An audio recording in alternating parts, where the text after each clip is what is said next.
ವಿಶ್ವವಿಖ್ಯಾತ ನಾಡಹಬ್ಬ ದಸರಾ ಉದ್ಘಾಟನೆಗೆ ಕ್ಷಣಗಣನೆ ಆರಂಭವಾಗಿದೆ. ಅಧಿದೇವತೆ ಚಾಮುಂಡಿ ಸನ್ನಿಧಿಯಲ್ಲಿ ಕಾರ್ಯಕ್ರಮಗಳ ಆಯೋಜನೆಯಾಗಿದೆ. ಬೆಳಗ್ಗೆ 10 ಗಂಟೆ 10 ನಿಮಿಷದಿಂದ 10 ಗಂಟೆ 40ರ ಒಳಗೆ ಸಲ್ಲುವ ಶುಭ ಲಗ್ನದಲ್ಲಿ ದಸರಾ ಉದ್ಘಾಟನೆಯಾಗುತ್ತೆ. ವೃಶ್ಚಿಕ ಲಗ್ನದಲ್ಲಿ ದಸರಾಗೆ ಭಾನು ಮುಷ್ತಾಕ್ ಚಾಲನೆಯನ್ನ ನೀಡಲಿದ್ದಾರೆ. ವಿಶ್ವವಿಖ್ಯಾತ ನಾಡಹಬ್ಬ ದಸರಾ ಉದ್ಘಾಟನೆಗೆ ಕ್ಷಣಗಣನೆ ಆರಂಭವಾಗಿದೆ. ಅಧಿದೇವತೆ ಚಾಮುಂಡಿ ಸನ್ನಿಧಿಯಲ್ಲಿ ಈ ಕಾರ್ಯಕ್ರಮಗಳ ಆಯೋಜನೆಯಾಗಿದೆ. ಬೆಳಗ್ಗೆ 10 ಗಂಟೆ 10 ನಿಮಿಷದಿಂದ 10 ಗಂಟೆ 40 ನಿಮಿಷದ ಒಳಗೆ ಸಲ್ಲುವ ಶುಭ ಲಗ್ನದಲ್ಲಿ ದಸರಾ ಉದ್ಘಾಟನೆಯಾಗುತ್ತೆ. ವೃಶ್ಚಿಕ ಲಗ್ನದಲ್ಲಿ ದಸರಾಗೆ ಭಾನು ಮುಷ್ತಾಕ್ ಚಾಲನೆಯನ್ನ ನೀಡಲಿದ್ದಾರೆ. ಹೀಗಾಗಿ ಖಾಸಗಿ ಹೋಟೆಲ್ನಲ್ಲಿ ಸದ್ಯಕ್ಕೆ ವಾಸ್ತವ್ಯವನ್ನ ಹೂಡಿದ್ದಾರೆ ಲೇಖಕಿ.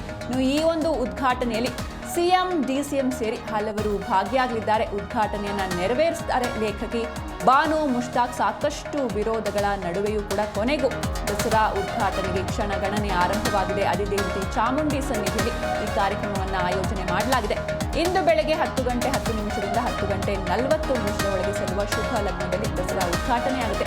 ವೃಶ್ಚಿಕ ಲಗ್ನದಲ್ಲಿ ದಸರಾಗೆ ಭಾನು ಮುಷ್ತಾಕ್ ಚಾಲನೆಯನ್ನ ನೀಡ್ತಾರೆ. ಹೀಗಾಗಿ ಖಾಸಗಿ ಹೋಟೆಲ್ನಲ್ಲಿ ಸದ್ಯ ಲೇಖಕಿ ವಾಸ್ತವ್ಯವನ್ನ ಹೂಡಿದ್ದಾರೆ. ಇನ್ನು ಈ ಒಂದು ಉದ್ಘಾಟನೆಯಲ್ಲಿ ಸಿಎಂ ಡಿಸಿಎಂ ಸೇರಿ ಹಲವರು ಭಾಗಿಯಾಗಲಿದ್ದಾರೆ. ಉದ್ಘಾಟನೆಯನ್ನ ನೆರವೇರಿಸುತ್ತಾರೆ ಲೇಖಕಿ ಭಾನು ಮುಷ್ತಾಕ್. ಈಗಾಗಲೇ ಮೈಸೂರಿಗೆ ಆಗಮಿಸಿ ಖಾಸಗಿ ಹೋಟೆಲ್ನಲ್ಲಿ ವಾಸ್ತವ್ಯವನ್ನ ಹೂಡಿದ್ದಾರೆ ಲೇಖಕಿ. ಮುಖ್ಯಮಂತ್ರಿ ಸಿದ್ದರಾಮಯ್ಯ ಕೂಡ ತಡರಾತ್ರಿ ಮೈಸೂರಿಗೆ ಬಂದಿದ್ದಾರೆ. ದಸರಾ ಉದ್ಘಾಟನೆಗೆ ಅವರು ಕೂಡ ಹಾಜರಾಗ್ತಾರೆ. ಡಿಸಿಎಂ ಡಿಕೆ ಶಿವಕುಮಾರ್, ಉಸ್ತುವಾರಿ ಸಚಿವ doctor H C Mahadevappa, Kannada ಸಂಸ್ಕೃತಿ ಸಚಿವ ಶಿವರಾಜ್ ತಂಗಡಗಿ ಹಾಗೂ ಸಚಿವ ಸಂಪುಟದ ಸದಸ್ಯರು ಗಣ್ಯರು ಕೂಡ ಈ ಒಂದು ಉದ್ಘಾಟನೆಯಲ್ಲಿ ಭಾಗಿಯಾಗಲಿದ್ದಾರೆ. ದಸರಾ ಉದ್ಘಾಟನೆ ಹಿನ್ನೆಲೆ ಸಾರ್ವಜನಿಕರ ಬೆಟ್ಟ ಪ್ರವೇಶವನ್ನ ನಿರ್ಬಂಧ ಮಾಡಲಾಗಿದೆ. ದಸರಾ ಉದ್ಘಾಟನೆ ಬಳಿಕ ಸಾರ್ವಜನಿಕರಿಗೆ ಬೆಟ್ಟ ಪ್ರವೇಶಕ್ಕೆ ಅನುಕೂಲವನ್ನ ಮಾಡಿಕೊಳ್ಳಲಾಗಿದೆ. ಇನ್ನು ಇವತ್ತು ಕ್ಷಣಗಣನೆ ಆರಂಭವಾಗಿದೆ ದಸರಾ ಉದ್ಘಾಟನೆಗೆ. ಯಾಕಂದರೆ ಇದೊಂದು ಸಾಕಷ್ಟು ಚರ್ಚೆಗೆ ಕಾರಣವಾದಂತಹ ವಿಷಯ. ಬೂಕರ್ ಪ್ರಶಸ್ತಿ ವಿಜೇತೆ ಭಾನು ಮುಷ್ತಾಕ್ ಅವರಿಂದ ದಸರಾ ಉದ್ಘಾಟನೆ ಆಗುತ್ತೆ ಎನ್ನುವಂಥ ಅನೌನ್ಸ್ಮೆಂಟ್ ಯಾವಾಗ ಸರ್ಕಾರದ ಕಡೆಯಿಂದ ಬಂತು, ಅದಕ್ಕೆ ವಿಪಕ್ಷಗಳು ಸಾಕಷ್ಟು ಟೀಕೆ ಟಿಪ್ಪಣಿಗಳು ವಿರೋಧವನ್ನು ವ್ಯಕ್ತಪಡಿಸಿದ್ರು.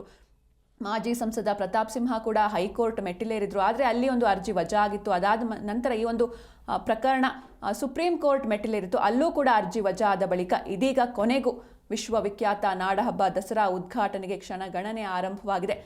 ಅಧಿದೇವತೆ ಚಾಮುಂಡಿ ಸನ್ನಿಧಿಯಲ್ಲಿ ಈ ಒಂದು ಕಾರ್ಯಕ್ರಮ ಆಯೋಜನೆ ಆಗುತ್ತೆ. ಇಂದು ಬೆಳಿಗ್ಗೆ 10 ಗಂಟೆ 10 ನಿಮಿಷದಿಂದ 10 ಗಂಟೆ 40 ನಿಮಿಷದ ಒಳಗೆ ಸಲ್ಲುವ ಶುಭ ಲಗ್ನದಲ್ಲಿ ಭಾನು ಮುಷ್ತಾಕ್ ಅವರು ದಸರಾಗೆ ಚಾಲನೆ ನೀಡಲಿದ್ದಾರೆ.